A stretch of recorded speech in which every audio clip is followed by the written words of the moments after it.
नमो बुद्धाय. जय भीम. मी doctor Purushottam Uparwat. माझं मूळ गाव अकोला जिल्ह्यामध्ये देऊळगाव हे आहे आणि सध्या मी पुणे निवासस्थानी आहे. तथागत भगवान गौतम बुद्धांनी आपल्याला दुःख मुक्तीचा मार्ग सांगितला आणि दुःखातून दुःख मुक्त होण्यासाठी आपल्याला शील त्यांनी प्रदान केलेलं आहे.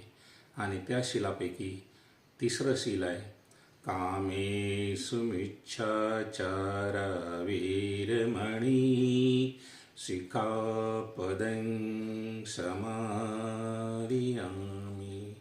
ते जर आपण या योगिक क्रियेच्या माध्यमातून केलं तर आपल्यामध्ये काम वासना निर्माण होत नाही, उलट शक्ती निर्माण होते, उत्साह निर्माण होतो, कार्यामध्ये कार्यक्षमता आपली वाढते. नेहमी जर अशा प्रकारचं जर आपण योगिक क्रिया केली तर आपण या शीलाचे पालन करू शकतो आणि या शीलाच्या पालनाने आपले सर्वांचे कल्याण हो, मंगल हो, आपल्याला सुख प्राप्त हो.